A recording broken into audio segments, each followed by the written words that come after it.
Om Shanti. Good morning प्यारे मीठे भाइयों बहनों। आज की वीडियो में आपका बहुत बहुत स्वागत है। एक छोटा सा वीडियो है जो सभी बच्चों को सुनाइए, दिखाइए। वो ये है, बच्चों को भी सिखाना ये कैसे करना है। बच्चों को 10 की जगह 5 थॉट दे दो। छोटे छोटे बच्चे करते हैं, छोटे छोटे 5 साल का बच्चा, 4 साल का बच्चा ये कर लेता है। 2 थॉट भी अगर एक छोटा बच्चा क्रिएट कर लेना, मैं शांत हूं, मैं खुश हूं, बस I am happy, I am peaceful. Exam से पहले 1 साल पहले शुरू कर दो। I am fearless, I am confident, my concentration is high. Miracle. इसमें सारा समाधान 28 सेकंड का वीडियो है। सारा समाधान छुपा हुआ है। आप कैसे फर्स्ट आ सकते हैं, आप अपने जीवन में कहीं भी हैं सफल हो सकते हैं।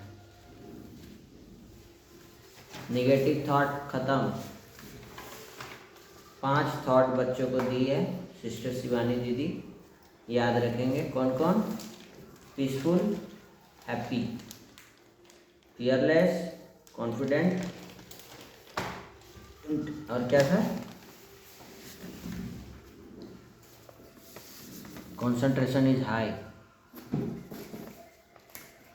चलिए आज का कहानी से हम लोग समझते हैं। तीसरा दृश्य, कुछ कहानी 2 दृश्य हमने देखा था, आज तीसरा देखते हैं।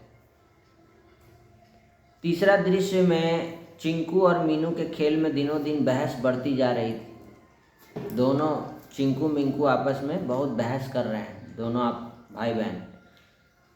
चिंकू ने कहा, देखो मान जाओ मीनू दीदी कि मेरा जहाज़ तुम्हारी गुड़िया से ज़्यादा अच्छा है। मीनू आसमान की ओर उंगली उठाकर, कैसे मान जाऊँ? तेरा जहाज़ भला मेरी इतनी सुंदर सी गुड़िया से अधिक सुंदर कैसे हो सकता है? मेरी गुड़िया सुंदर है। चिंकू गुस्से में बोला, अच्छा आपने मेरे जहाज़ को बेकार कहा, अब तो मैं आपकी इस बेकार सी गुड़िया को एक दिन बाहर कूड़ेदान में फेंक आऊँगा। मीनू ने कहा कि जरा फेंक कर तो देख, मैं भी तेरे हवाई जहाज को गहरे समुंदर में फेंक दूं। चिंकू हार मारकर, सच्ची? नहीं दीदी ऐसा मत करना, मेरा हवाई जहाज मुझे बहुत प्यारा है, मत फेंकना मेरा हवाई जहाज। मीनू बोली कि और मेरी गुड़िया मुझे प्यारी नहीं है? चिंकू बोला, सो तो है, पर आप मेरे जहाज की बुराई मत किया करो दीदी। मीनू बोली कि तो तुम भी मेरी गुड़िया को बेकार मत कहना। चिंकू बोला, ठीक है नहीं कहूँगा। मीनू बोली कि तो ठीक है, मैं भी नहीं कहूँगी। ये दृश्य आप देख पा रहे हैं। चौथा दृश्य, फिर एक दिन चिंकू ने बड़े प्यार और मनुहार से मीनू की गुड़िया को हवाई सैर का न्योता दिया कि बहुत देर तक गुड़िया हवाई जहाज में बैठकर घूमी। जब हवाई जहाज चक्कर काटने गिरने लगा तो मीनू की चीख निकल गई। मीनू बोली, ओह मेरी गुड़िया तो गई। चिंकू ने झट से हाथ बढ़ाकर मीनू की गुड़िया लपक ली, गिरते गिरते बची। चिंकू अपने जहाज को बड़े प्यार से डांटते हुए जहाज को डांट रहा, रे पगले ठीक से उड़ाया कर, अगर मीनू दीदी की गुड़िया नीचे गिर जाती तो कौन मुझे अच्छा पायलट कहता। और फिर मीनू दीदी का गुस्सा तो जानते ही हो ना, वे नाराज़ होती हैं, कितना चिल्लाती हैं। अब दोनों हंसने लगे। मम्मी पापा भी उन दोनों का प्यार भरा झगड़ा और खेल देखकर जोर से हंसने लगे। पापा ने कहा कि शरारती कहीं के।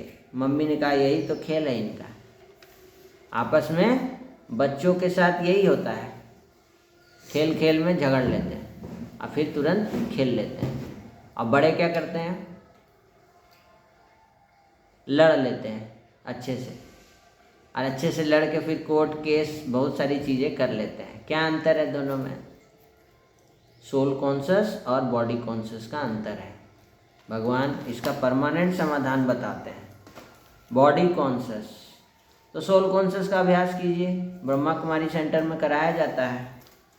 पहला ही चैप्टर है, ए फॉर आत्मा।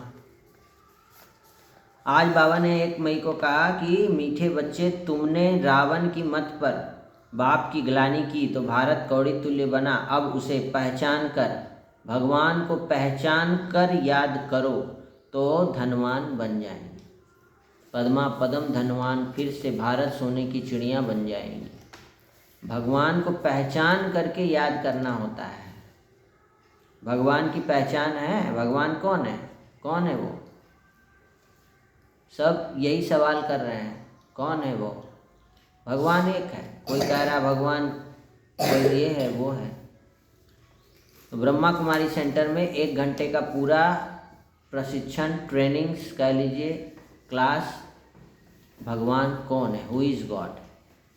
आप आ सकते हैं ब्रह्मा कुमारी सेंटर पर, वहाँ दीदी से बातचीत कर सकते हैं इस बारे में। सीढ़ी के चित्र में कौन सा वंडरफुल राज समाया हुआ है? आधा कल्प है भक्ति की डांस, आधा कल्प है ज्ञान की डांस। जब भक्ति की डांस होती है तो ज्ञान की नहीं, जब ज्ञान की होती है तो भक्ति की नहीं। आधा कल्प रावण की प्रारब्ध चलती है द्वापर से, और आधा कल्प तुम बच्चे प्रारब्ध भोगते हो सतयुग त्रेता।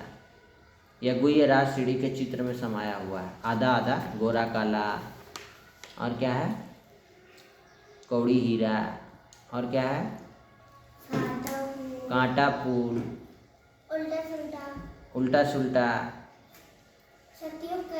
सतयुग कलयुग, देवी देवता और असुर। आधा आधा का खेल है। देखो आधा कहाँ थे और आधा कहाँ आ गए। अब फिर से उस आधा वाला में जाने के लिए तैयारी कर लेना है सतयुग त्रेता में। आज बाबा ने कहा कि पुरुषार्थ कर संपूर्ण गुणवान बनना। आधा नहीं, अभी गुस्सा नहीं है, शांत हैं, थोड़ा देर बाद गुस्सा करने लगे। अभी देवता हैं, तुरंत असुर होगा। अरे 2500 साल लगता है, 2500 साल देवी देवता रहते हैं, फिर धीरे धीरे असुर बन जाते हैं आत्माएं। बाबा यही बोले, अभी गुस्सा किया, अभी तो शांत थे, अभी गुस्सा हो गए। तुम तो तुरंत गुस्सा हो रहे हो, शांत हो रहे हो, 1 मिनट नहीं लग रहा है। 2500 तो छोड़ दो। तो पुरुषार्थ करना है इसके लिए। कौन सा? सबसे पहला पुरुषार्थ सोल कॉन्शियस, संपूर्ण गुणवान बनना है, अपने को आत्मा समझना। कम कर्म कोई भी हो, देखना, बोलना, सुनना, सोचना, खाना, कोई भी कर्म हो, लेकिन बाप की याद में रह कर करना है। खा रहे हैं तो बाबा की याद, मैं आत्मा बाबा का दिया हुआ भोजन, ब्रह्मा भोजन खा रही है मुख के द्वारा। कोई भी विकर्म नहीं करना। विकर्म क्या होता है? कर्म का उल्टा है। कर्म जो है खराब तरीके से करना, जिससे पाप का खाता बने। क्यों होता है? बॉडी कॉन्शियस के कारण होता है, काम क्रोध लोभ मोह अहंकार के कारण होता है, विकारों के कारण होता है। और ये विकार कहाँ से आते हैं? देहभान से आते हैं। बॉडी कॉन्शियस, अपने को बॉडी समझ रहे हैं, शरीर नहीं है, मैं आत्मा हूँ। यह पुराना कपड़ा शरीर जर्जरी भूत है, इससे ममत्व निकाल देना। आत्मा को सतो प्रधान बनाने का पूरा पुरुषार्थ करना। सतो प्रधान तमो प्रधान, आत्मा अभी क्या बन गई है? तमो प्रधान। क्या बनाना है? सतो प्रधान। सिंपल है। आत्मा बैटरी डिस्चार्ज हो गया है तो चार्ज कर लेना है, शांति आ गया। अभी डिस्चार्ज है तो गुस्सा आ रहा है। मोबाइल डिस्चार्ज होता है तो क्या करते हैं? छोड़ देते हैं। डिस्चार्ज के डिस्चार्ज छोड़ देते हैं, नहीं चार्ज करते हैं ना। वैसे ही आत्मा रूपी बैटरी को भी क्या कर दो? चार्ज कर। तो उसके लिए सब स्टेशंस बने हुए हैं। मोबाइल आजकल सब चीज़ चार्ज में निकल गया, कार भी बैटरी वाला है, बाइक भी, उसके लिए स्टेशंस भी बनने लगे हैं चार्जिंग। तो आत्मा रूपी बैटरी को भी चार्ज करने का स्टेशंस खुला हुआ है। कहाँ है भाई? ब्रह्मा कुमारी सेंटर पर आइए, वहाँ आत्मा रूपी बैटरी को चार्ज करने का तरीका सिखाया जा रहा है। राजयोग मेडिटेशन, गीता ज्ञान के अनुसार। वरदान, सदा अतीन्द्रिय सुख की अनुभूति करने वाले, अटल अखंड स्वराज्य अधिकारी। स्वराज्य है लेकिन अटल अखंड नहीं है। शांति है लेकिन अटल नहीं है। अभी शांति रहता है, थोड़ा देर बाद गुस्सा, लड़ाई झगड़ा। अटल बनाओ ना, अचल अडोल बनाओ। जो बच्चे संगम युग पर अतीन्द्रिय सुख का वर्षा सदा काल के लिए प्राप्त कर लेते हैं, अर्थात जिनका बाप के विल पर पूरा अधिकार होता है, वे विल पावर वाले होते हैं। भगवान से उसको पूरा पावर मिल जाता है, विल पावर। उन्हें अटूट अटल अतीन्द्रिय सुख की अनुभूति होती है। अब अतीन्द्रिय सुख है लेकिन अटूट अटल नहीं है। शांति है लेकिन अटूट नहीं है, अटल नहीं है। अभी है, थोड़ा देर बाद गुस्सा है। कहाँ से आया हुआ है? अभी राम है, थोड़ा देर बाद रावण बन गया। क्या है भाई? अभी चिंकू मीनू पूरा हंस रहा, बोल रहा है, खेल रहा है गुड़िया से, हवाई जहाज से, और थोड़ा देर बाद चिंकू और मीनू आपस में लड़ाई हो गई। सेजल टिया आपस में लड़ाई हो गया, मेरा गुड़िया मेरा हवाई जहाज लड़ गए। तो ऐसे वारिस अर्थात संपूर्ण वर्षे के अधिकारी ही जो अटल है, अखंड है, वही भविष्य में अटल अखंड स्वराज्य का अधिकार प्राप्त करके और विश्व राज्य अधिकारी बन जाते हैं। स्लोगन, जहाँ मेरापन आता है ना वहाँ बुद्धि का फेरा हो जाता है। जहाँ मेरापन आता है ना वहाँ बुद्धि का फेरा हो जाता है। मेरा मेरा नहीं करो, मेरा गुड़िया मेरा हवाई जहाज। चिंकू मीनू आपस में क्यों लड़ रहा था? मेरा बोला, मेरा कुछ नहीं है, सब बोलो किसका है? बाबा का है। जब भी मेरा है तो बोलो बाबा का है, मेरा नहीं है। मैं आत्मा हूँ, मेरा तो शरीर भी नहीं है, तो खिलौना मेरा कैसे हो सकता है?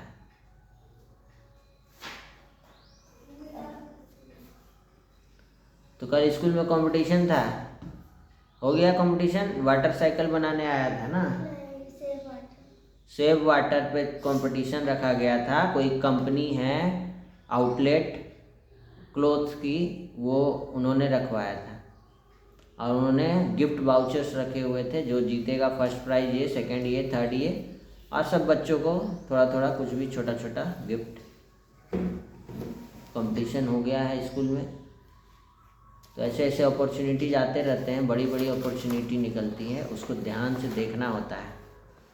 बिस्किट के पैकेट में भी आप देखेंगे लिखा हुआ रहता है, ये कंपटीशन वो कंपटीशन, ये स्कैन करें। तो इधर उधर ज़्यादा फंसना नहीं। स्कूल के लेवल पे जो भी आप कर सकते हैं, वहाँ से जो अपॉर्चुनिटी मिले उसको ग्रैब कर लेना है ना। और कोई अच्छा अपॉर्चुनिटी है कंपटीशन का, उसको भी पार्टिसिपेट करना चाहिए स्टूडेंट्स को। उससे क्या होता है? माइंड क्रिएटिव होगा, फोकस्ड होगा और कुछ करने का वो होगा। मम्मा के महावाक्यों में चढ़ती कला और गिरती कला की मुख्य जड़ क्या है? मम्मा ने बता दिया। चढ़ती कला और गिरती कला का जड़ क्या है? मुख्य जड़ दुख सुख का खेल है, कर्मों के ऊपर बना हुआ है। वही आधा आधा सीढ़ी के ऊपर समझाया गया है। तो सदा अचल अडोल रहना है, सर्व खजानों से संपन्न। थोड़ा भी डगमग हुए तो सर्व खजानों का अनुभव नहीं होगा। अटल अखंड स्वराज्य, यही है आज का। शांति है तो सदा शांति, ये नहीं कि अभी शांति है और फिर थोड़ा देर बाद गुस्सा है। कोई को बोलिए ओम शांति, बोलेंगे कहाँ शांति है, अभी तो गुस्सा होगी, फिर शांति हो जाता है, फिर गुस्सा आ जाता है। तो स्टेबल नहीं रहता है। आज की मुरली ही स्टेबल करने वाली है। कोई भी आप पुरुषार्थ कर रहे हैं, चाहे शांति का, सुख का, आनंद का, प्रेम का, आलस अलबेलापन, उमंग उत्साह, तो अटल अखंड स्वराज्य अभी चाहिए, तब अटल अखंड विश्व राज्य वहाँ मिलेगा। समझ में आया? शांति रहना है हमेशा, ये नहीं कि अभी शांत है थोड़ा देर बाद लड़ाई। ठीक है, चलो स्कूल। आज के वीडियो में इतना ही, फिर से मिलते हैं कल के वीडियो में। ओम शांति, सबका भला हो, शांत रहें, सुखी रहें, निरोगी रहें, नशा मुक्त रहें।